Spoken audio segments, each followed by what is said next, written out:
So yeah, we are we are building a to-do app using HTML, CSS and JavaScript. So this is what the to-do application looks like. So a user can come here, enter their task, let's say shawarma, and then either they click enter or they click on add task. They have their task here.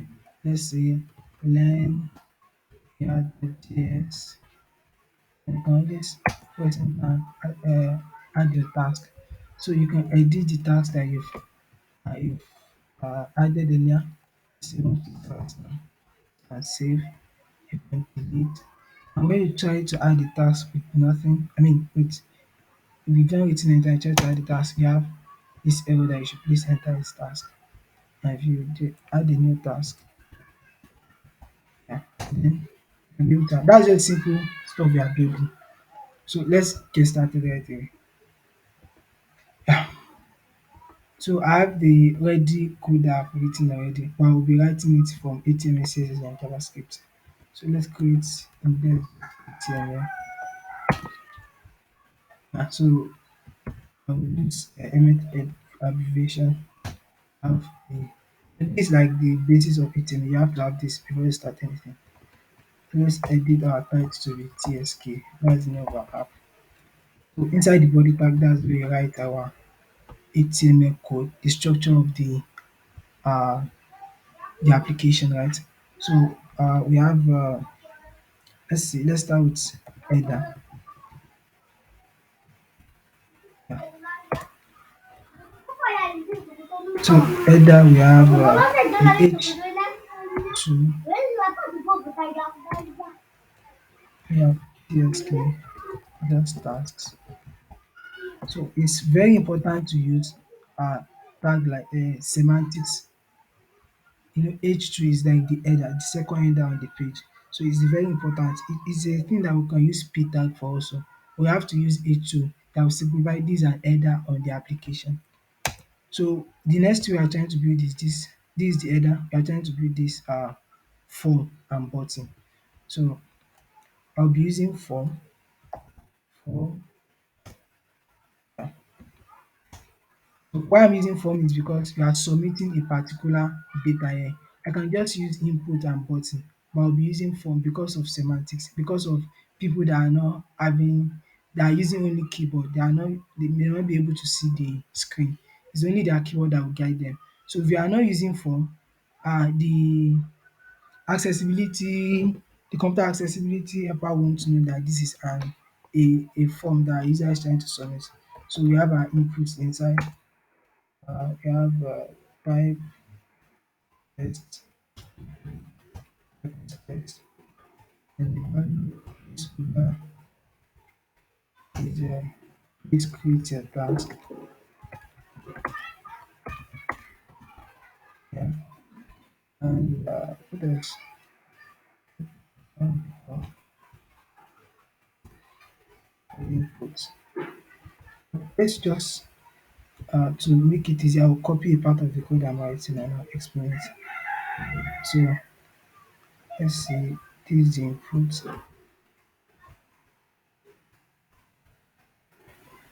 So what I'm doing here is I'm writing an input that have the type of text, because it's a text, and we are giving it a name of new task input. This name is very important when you're trying to send data to the backend. So the name is what you use to collate your data when you're trying to send it to the backend. It's very important to give your input a name. It might not be very important when you are dealing with is just front end, but when you are sending data to the backend, it's important to have the name and the ID. You know ID because the ID is what you use to target an HTML element. Probably when we want to use it in JavaScript, and this is the placeholder. And we have a button for submitting the task. We need to specify the type to the button.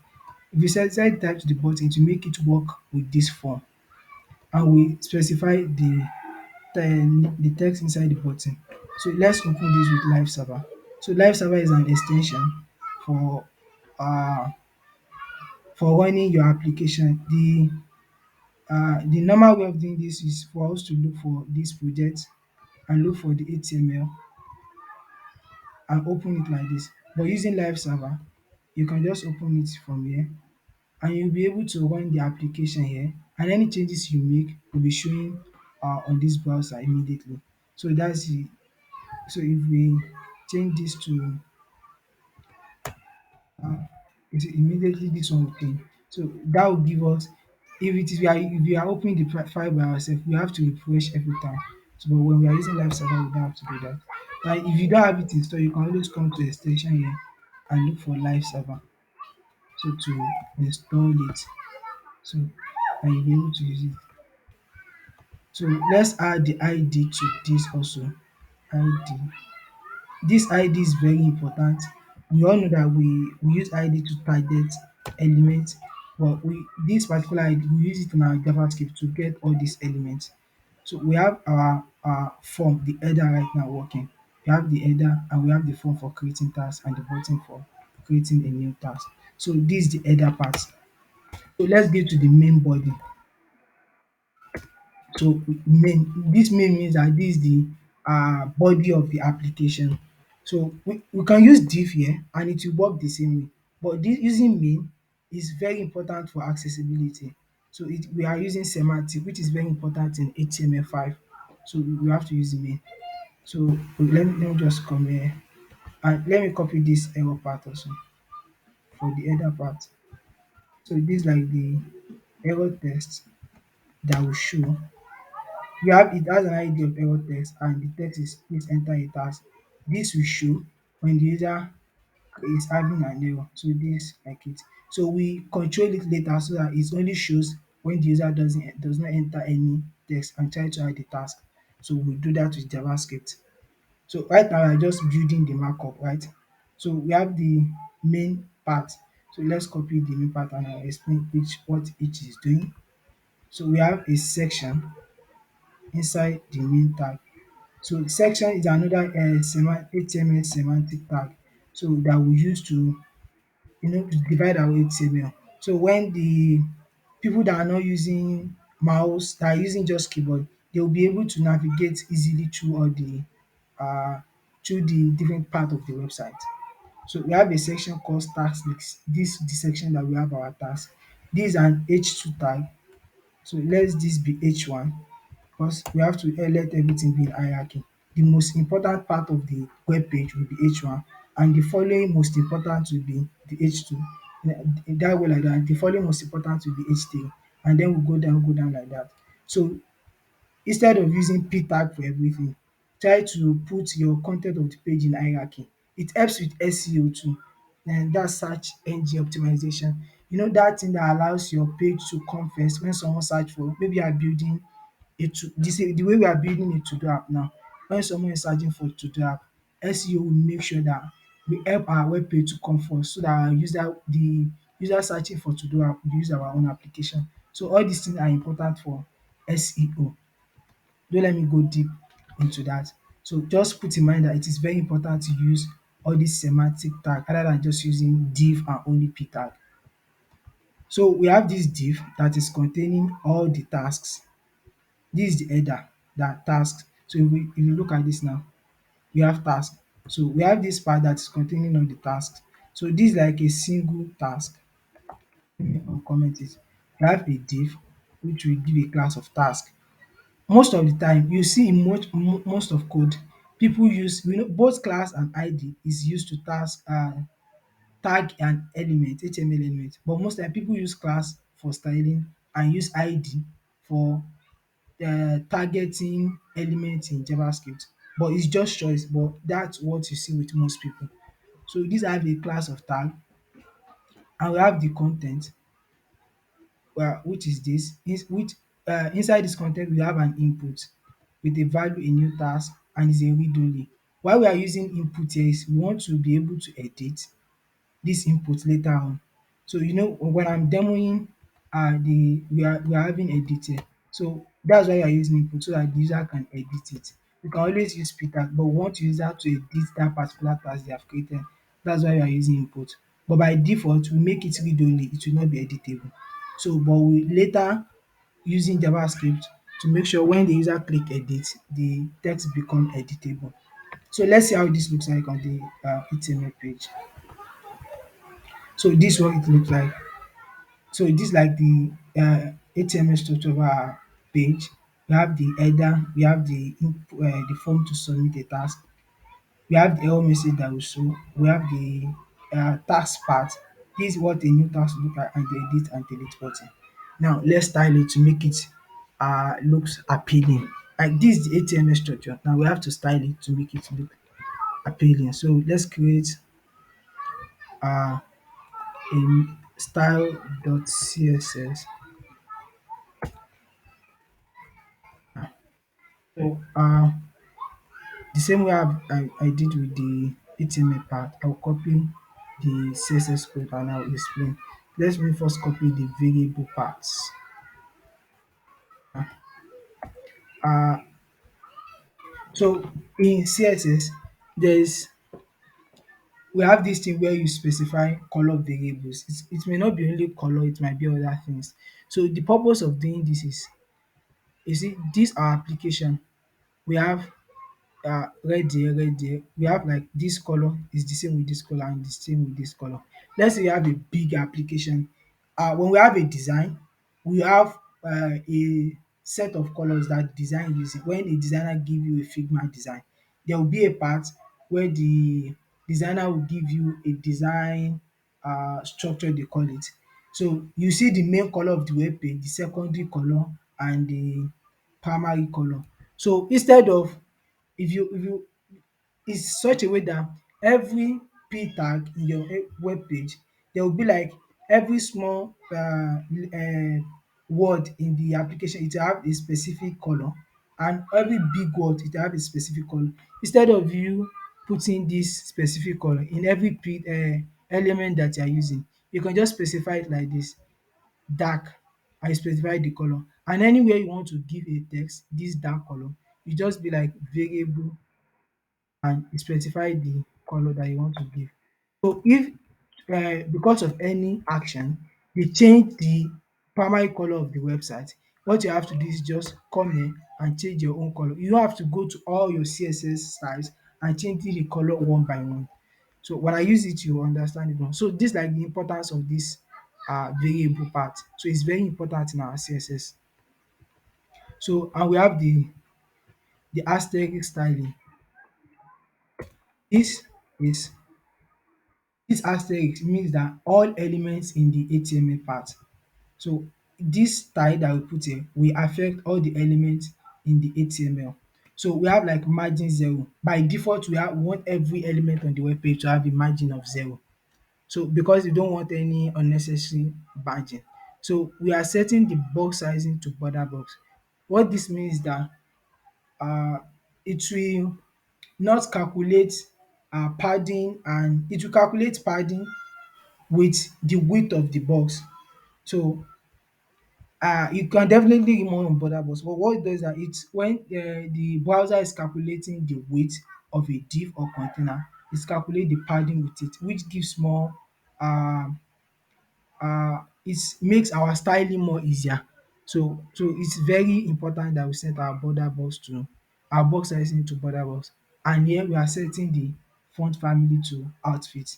Right now we need to use this. Firstly, let's link our CSS to our HTML tag. So to do that, we have to use link. To make sure our CSS is working, we have to copy the CSS into our HTML file. So under the title, we paste the CSS. Here we are not using main.css, we are using style.css. So we have to change that. So that's how our styling is working. So we want to use this particular font, which is outfit. So then we need to install this font. So this is a Google font. I will just go to the browser and search for Google font.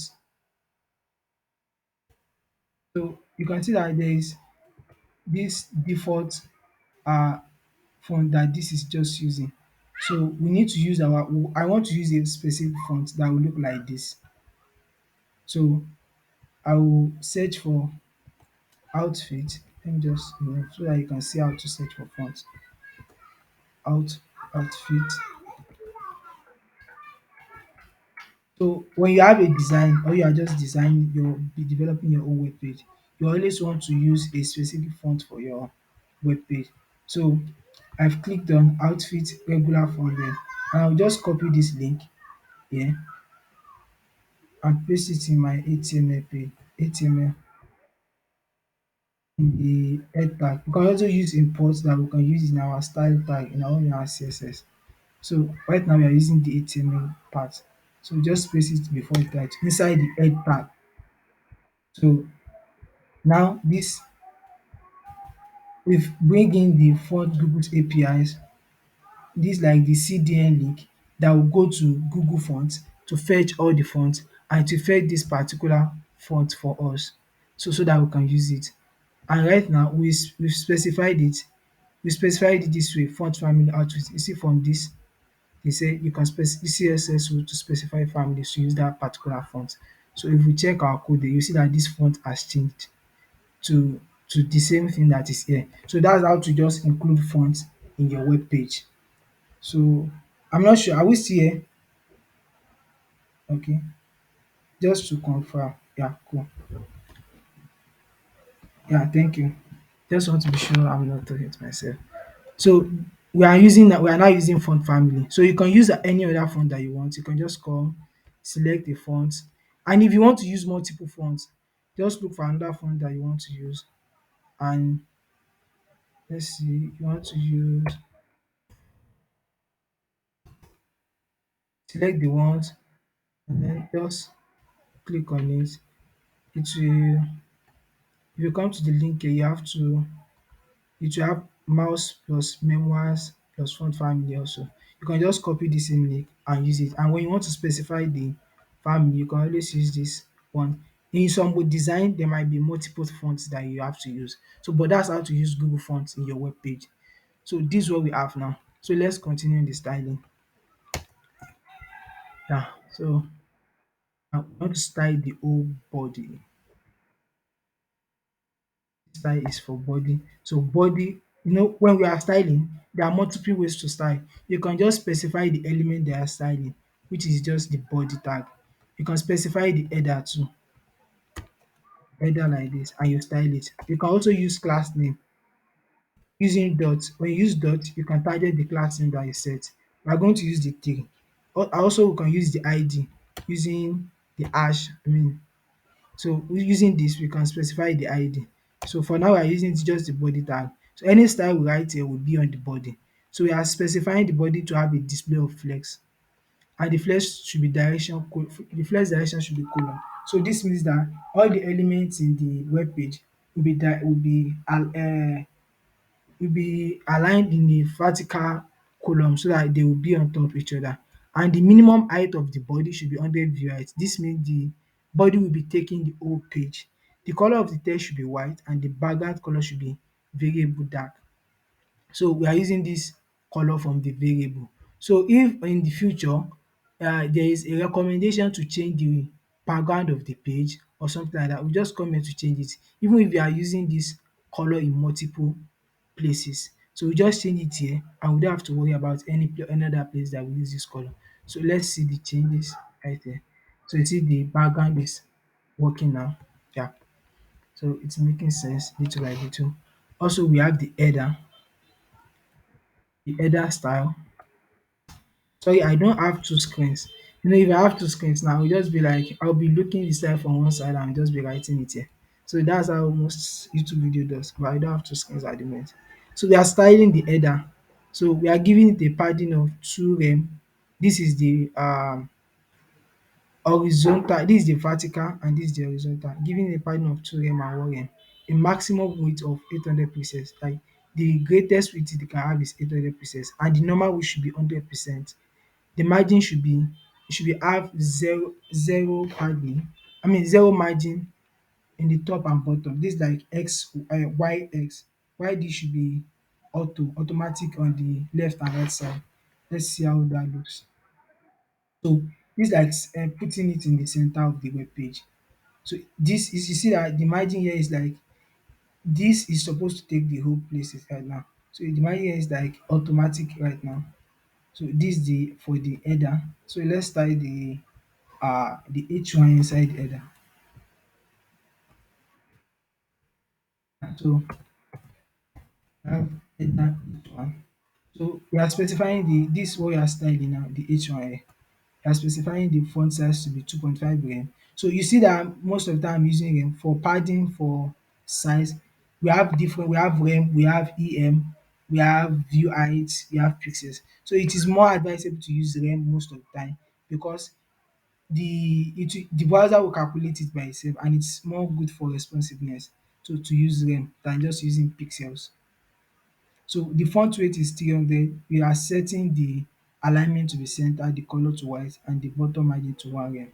So let's see how that looks. So you see this is what we have now. It's become bigger and it has margin here. So let's see. Yeah, new task form. So this new task form is the ID that we give this particular form, this form. So and we are setting the displays to be flex. So the input and button.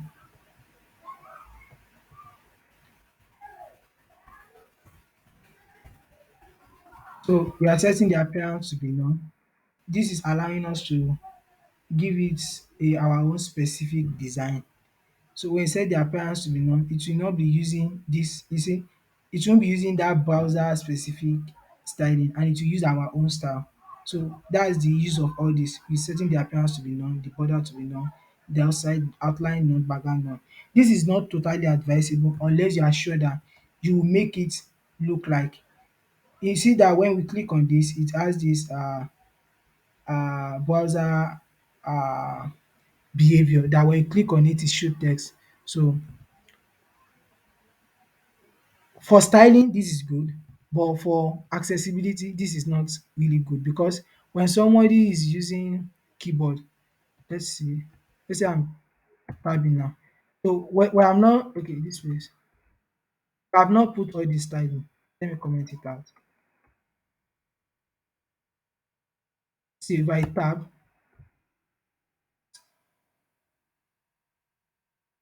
it start from this input. If I tab again, it comes to this button. If I tab again, it comes to this input. But because we are using this because of styling purpose, okay, it to remove that browser uh, tabbing feature. So most of the time you want to avoid this, but just for styling purpose, we are using it. So the next thing we do is we style the new task input. That's like a fix most of the time for removing that ugly browser outline. But you might want to design your own specific outline feature. So I will send a link to the Slack that will explain how to deal with that issue very well. So let's copy this time for the input. So let's see. So we want to start this particular input. You see the ID is new task input. So what we are doing here is setting the flex to be, this property means flex go, this one is for flex go, this one is for flex shrink, and this one is for flex basis. So we are setting the background color to darker, the padding to 1 rem, the border radius to 1 rem, which will give it like a curve border. The color, this is the color of the text and this is the font size. Let's see how this looks like. So this is what we have here now. This is what the style looks like. And let's style the placeholder of the, we have a placeholder. So this is like a way to target the placeholder of the input. This is the input we are styling, but we want to target this particular its placeholder, the text that is inside. We want to give it a particular color. You just use this double colon to target the placeholder. So you see the text has changed also. Yeah. So this will be of time. We want to style the button that will submit the data. So we are giving the padding of 10 pixels and 15 pixels, the color to white, font size, the font width, the weight of the text, the border radius. So we are using the gradient, radial gradient. So This gradient is has some issues with browser specific. There are some browser that does not fully support it. So we are using this Moz and WebKit um tag to make sure it works on all browser. So this is just the usefulness of this WebKit and Moz to make sure it works on older version of Mozilla and older version of Chrome. So this is what it looks like now. Having a transition also. So over on when I click on it, it's it use a transition. So let's continue. So we have the over and effect, the over and active effect. So so when you hover on it, this you want the opacity to be 0.8. When you click on it, that's the active state. You know we have active state, we have over state, we have visited state. So you can target those states using just one column on the element. So when you first this, you see when I hover on it, it the opacity reduce and it's taking some time because I've set the transition to be 0.4 seconds. So that's why it's taking some time. So that's like the so we start the error text also. Dat text below, I will show you the error. Yeah, so I want to set the display to be none. Let me just remove the display.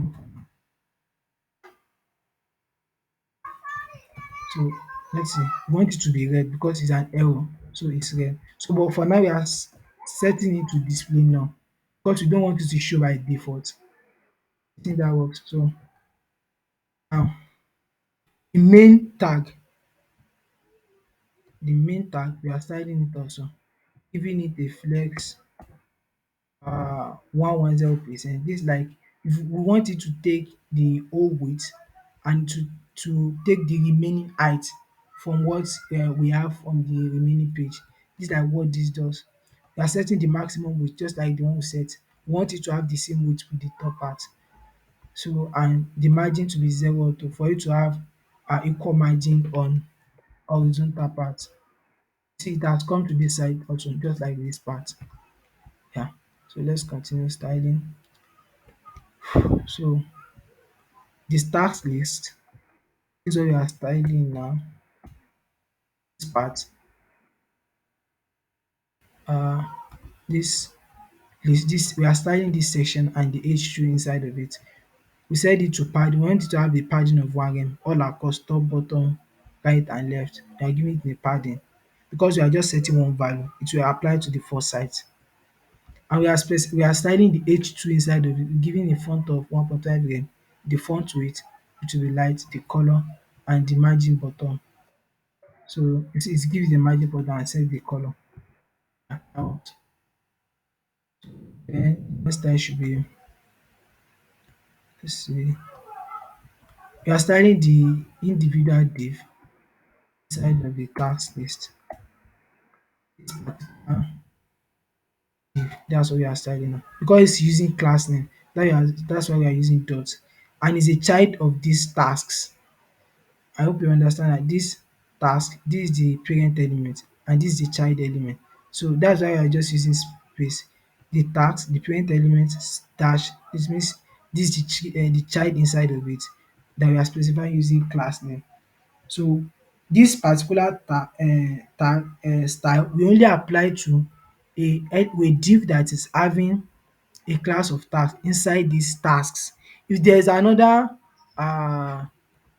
task, if we have another div here with a class name of task, this style that we use here won't apply to it because we are specifying is only this task inside of this parent div. So that's like to make our style more modular so it doesn't affect others. So that kind of style is very important. So let's see what it looks like. So this is what it looks like now. So we see that we are getting close to our finished product.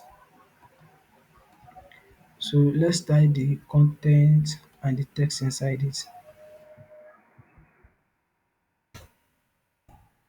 So the same thing that we did there is come here. The task, the content and the text. But this is a child of this and this is a child of this. So let's see the HTML structure, task, content, and the class text. So you see how we are styling it. So we are styling this particular text now, this particular text. So if there's another element having class of text, this style won't apply to it. So let's see what it looks like now. So this is what it looks like. So what we are styling next is the edit and delete button.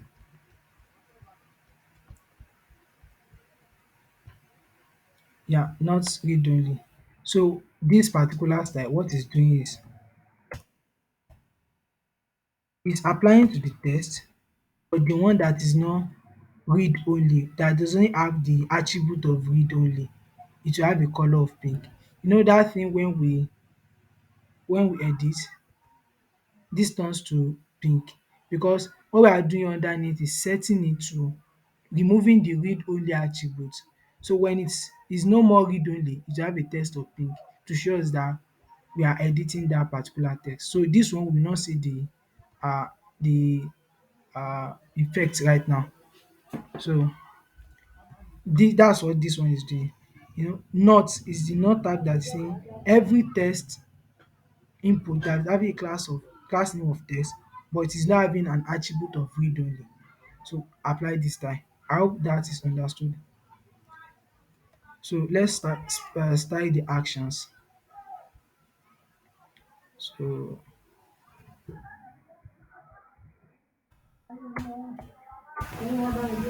so this is the part we are styling, these actions and the button inside it. So give it display flex and a margin of 0 on the top button and a negative margin on the left and right side. So we are styling the button inside it, giving it pointer. This is very important because but even if you don't style this, it will be automatically pointer. Font size, the font weight and the text transform, it should be uppercase. You know we are writing it as smaller as capitalize but it will turn everything to uppercase. So edit, delete, that works. So now let's style the individual. We are styling the state here, the state, whether when it is over and when it is active. So it's just giving the opacity, just like we did the add task button on the upper side. So this like the styling uh for each button, both edit and delete. The edit button, we are giving it a linear gradient of this to right, we specifying the direction because the linear gradient is going from left to right. So to right, it can be to left, it can be to bottom, to top. So it will just show the direction of the gradient and the two colour that we are mixing together to give it the gradient. What this background clip is doing is that normally when you give a background to an element, it gives the background just like this button is having this background. You know, the background is the pink. But here we are setting the background clip to be only text. It just be the background should be on the only on the text. That's what this is doing. And we are using this WebKit for browser compatibility. So the text fill colour, the colour of the text gangan should be transparent so that this background image can work on it. So and this that's what we did there. You see the gradient is only working on the text gangan. So and we have the delete text to be button to have a colour of crimson and this that's it here. And you see the over and the is working on it. Yep. So and we have for the we know media query. You see I'm trying to touch almost all the CSS parts that you might need when you are building the website. So this application is not so much sophisticated, but I'm trying to touch every part. So we have we use this for responsiveness. So to target items that are less than which any item that have more maximum width greater than 600 pixels, that has its width less than 600 pixels, apply this style.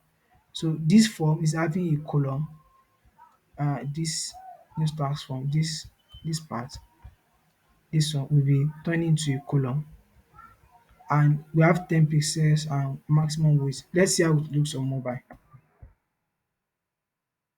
So this is how it looks on mobile. What I changed was from this that is they are side to side, I make it to be on top of each other.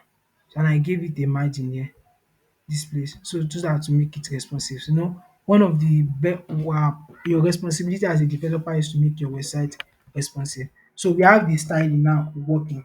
So let's now work on the interactivity. So when we add the task, we want it to show. So that's what we have to do now. So let's create our JavaScript file. Let's call it script.js.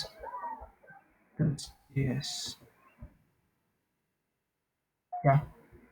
So let's see. And I don't want to take much of our time.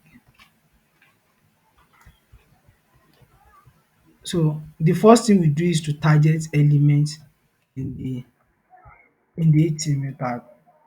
So how do we do it? There's something we call DOM manipulation. So the DOM manipulation is how we from JavaScript, how we alter our HTML part.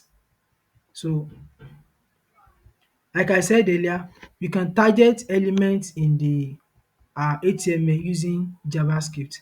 So we have document.query selector. This query selector is used to get elements in the HTML.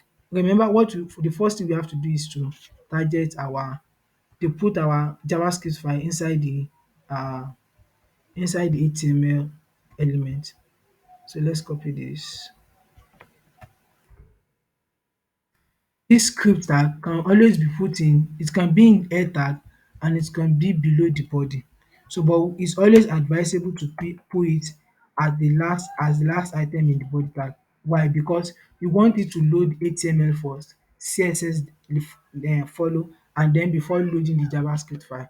So if the internet of the user is slow, yeah, it's not it won't take it will first load the HTML and CSS. But if you put it at the top here, it will try to load JavaScript before even loading the HTML element, which will take the time for the web page to load if the user has a slow internet. So that's just the usefulness of putting it at the bottom part. So on the script.js, you are trying to target the new task form. So query selector, it allows you to get any element in the HTML either by their class name, by their ID, or by their tag name. So if you are getting it through ID, we have to use this um what is this icon sef? The hash icon to get it. If you are using tag, you just specify the tag gangan. If you are using you want to get all the p tag in the HTML, it will get all the p tag, but no, we are trying to get each item using their ID. So this for the form that we are getting, the new task form. So using this one, we are getting the input, this input, new task input. You see this is the ID. Using the task container that is containing us tasks, we are getting this tasks. This error text is getting this error text. Yeah.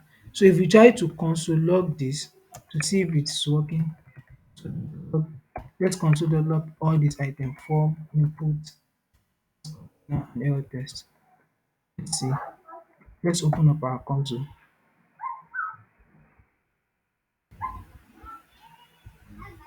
So because they are HTML element, that's why they are not showing. But let me see. Let me use input.value because that is an input element.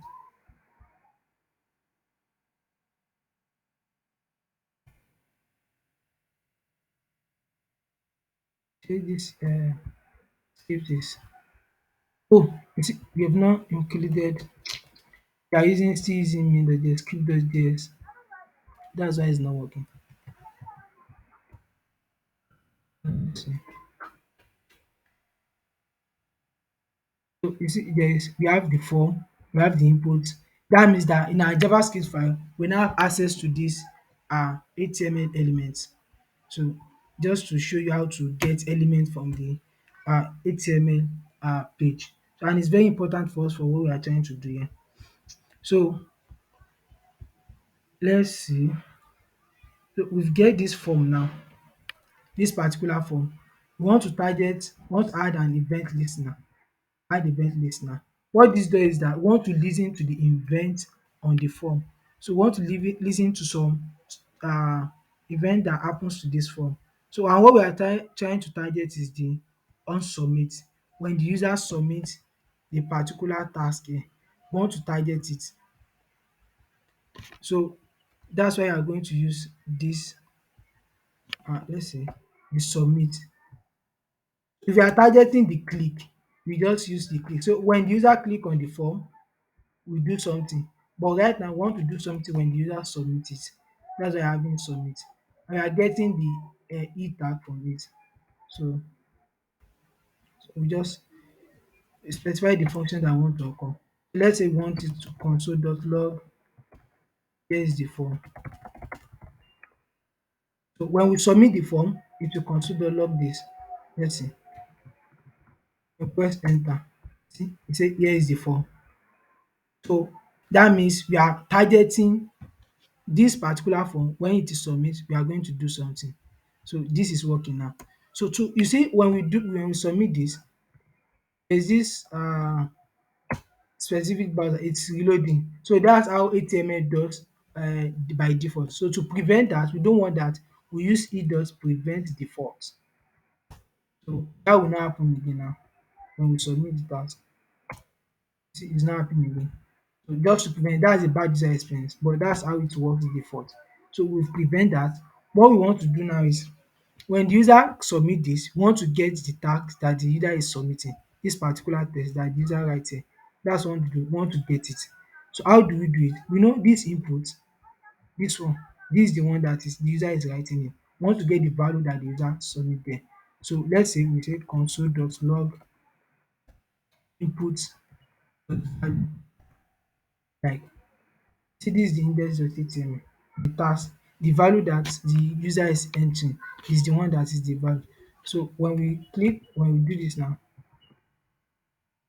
see, it's giving us the value that the user enters. So what we have to do now is to take this value and bring it and add this to this list. That's what we are trying to do, right? So we have that input now. Let's cause task to be input dot value. Let's define it as input dot value. So we are defining the task, the input value to be task, so that we can use this task in our main.js. So what I want to do now is, let me copy this. I'm setting a condition that if the task dot length, the input that the user enters, if it is less than one, change the style. You know this is the error text, is this error that is here. Please enter this particular error, please enter a task. So when the user does not enter anything, so when the length of the input is less than one, I want it the style of the error text to be flex so that it will show. So but when it is more than one, it should be none. So when we try to submit this form like this with nothing inside, it will show the error because the length of the value is what is less than one. I hope you understand that. So sorry, are we still here? Oh, wow.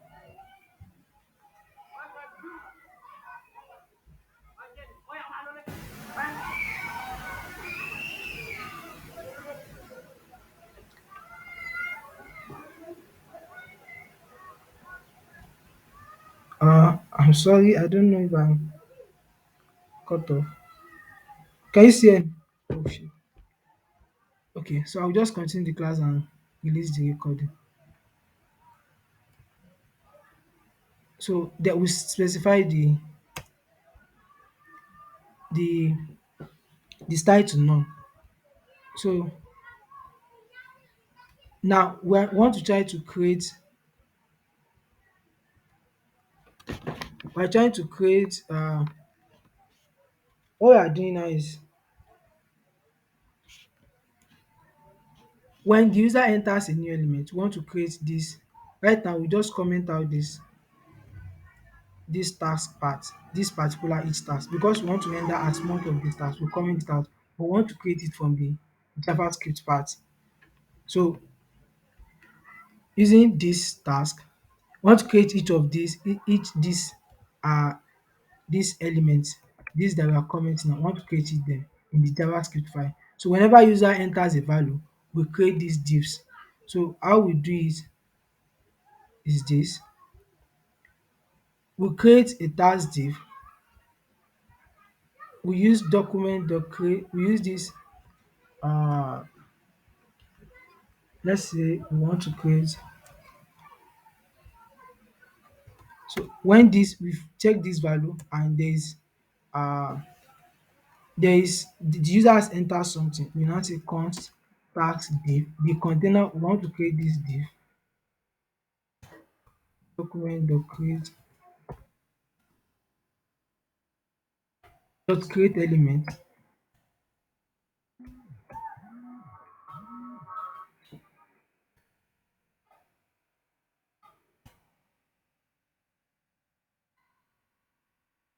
dot create element.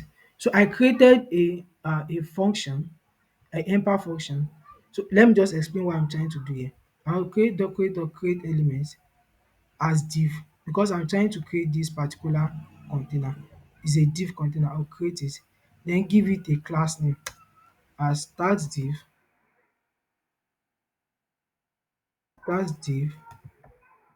dot um class list.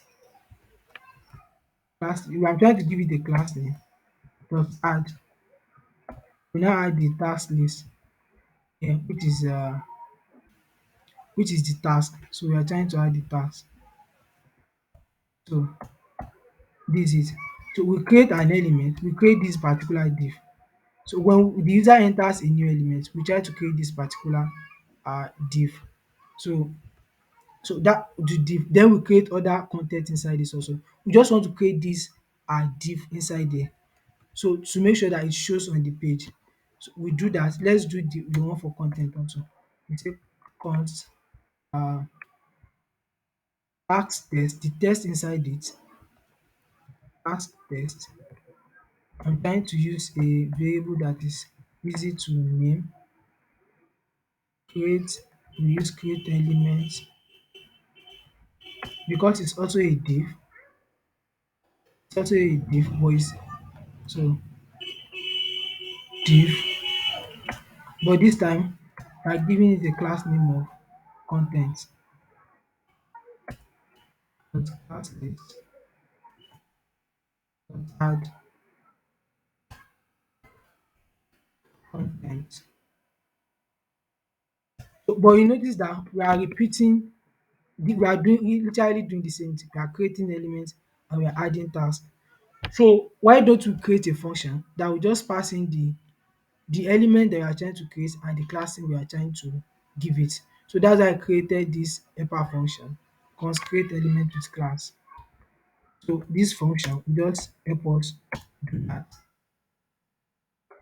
So instead of this function, what it does that it receive the element type and the class name. So instead of this that we are creating, just let's use this. We say create element type, create element with class, and we pass in the two value. We are trying to create a element div and the class name is what? Is content. So using this, we can have our task test. Let's try to console log it. Console log task test and see if it is working. So let's try to add an element. See, we have this div class content. It's working. Yeah. So it's creating it. So let's use the same function for this to create this element.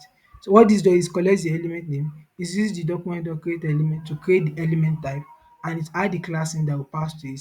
This is the element type we pass and this is the class name, and it will return that element that is created. So that works now. Yep. So comes, why is it giving me error? All we try to do now is we append the the task test that we just created into the task div.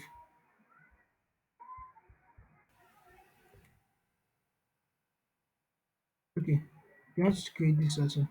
Create element class. It's also div, but it is tasks. Yeah, so in the index of HTML, it is task, not tasks. So task. So it will create that element. So what we do now is to put this content div inside the task div. So we use this method task div dot append child task text. So to put the text inside the div. So that's what we are trying to do now. So we now have a div inside a div. So let's try to console log the task div now. Console.log task div to see what we are creating. So when you enter a text, see we have this task div and a content div inside of it. So that's what we are trying to do now. So we are trying to create this. Remember, we are trying to create this structure. So what is next is the input that we are trying to create. So we also use this same um process. We want to create task input. Yeah, let's delete this. So we create the task input, we create element to class. The type of element we are trying to create is input, and the class name is text. So we apart from this, we want to specify the task input. We want to specify this property into the task input. Let me copy it.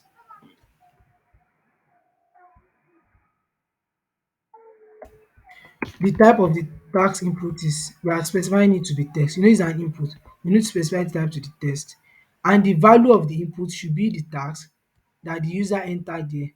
You specify it here, and then we set the attribute to read only. So that's what we are trying to do. So let's see console log task div now.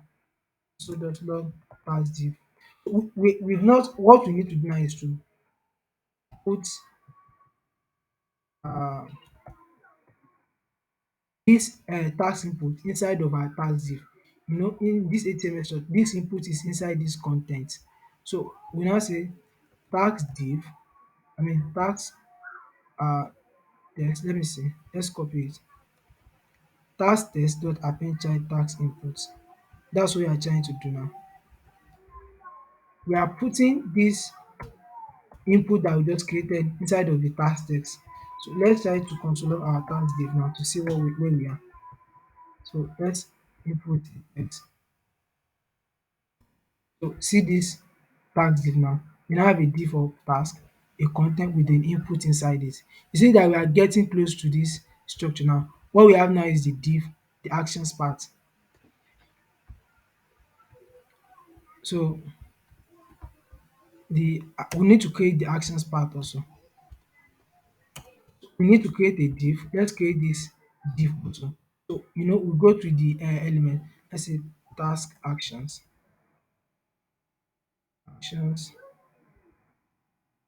equal to, we use const to declare it. Const task action is equal to create element with class. This is a div with a class name of actions. So we've created these actions. So these actions, we want to append it into the task div just like it is here. So we say task div dot append child task actions. So now this actions tab is inside the task div also. Let's still console log and see the structure now. So this is the div. We have the content and we have the actions. So what next is that is to create the edit and delete button inside this actions tab. So let's create the edit button. Let's say const edit. Just let me just copy it to see. So this is the edit button. We have the edit button. We are creating an edit button with the class with the element type to be button and the class name is edit. And after that, we set it the inner text to be edit, just like this, so that it will have this text to be edit. So let's do the same thing for the delete button. I will now append into inside the task actions. Let's say the delete button also. The delete button. So we create the delete button, the type of element type to be button and the class name to be delete using this function that we created. So I will now say we now append, so we want to append these two inside the task actions because these two buttons are inside the actions, the div with the actions. So let's copy that. So task actions, so task actions dot append child edit button. We put the edit button inside the task actions and put the task action the delete button inside the task actions also before we now put the task actions inside the task div. So let's console log the task div to see what it look like. So when we enter task now, so we have the task div now. We have the content showing the input with its value equals to the task. So and we have the action start with delete and edit. So we've mimicked this structure in the HTML structure. So what we have to do now is to put this structure inside here so that it will show here. So that's the next thing to do. So how do we go about that? So what we do next is after doing that, you want to clear the input of the where the user is adding. So we use this input.div is equal to so it will clear up this space into task. So it clears it up after that. So that's like a good user interaction. So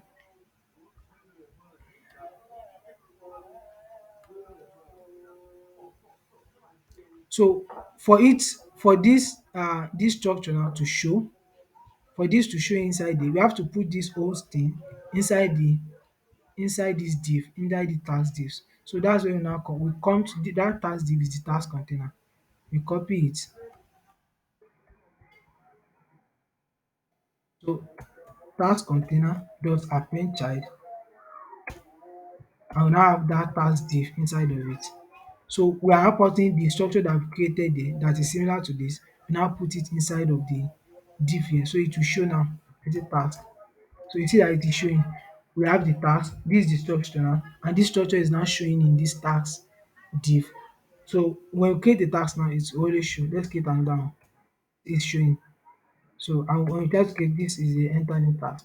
So we have this edit and delete. So what we are doing now is to edit and delete to be able to edit and delete each task. So how do we go about that? So right now we've implemented the feature to add task and delete task.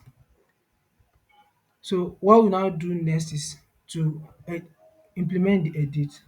So we know we've defined the edit button. Let's copy the code for editing. This is the edit button that we've defined from here.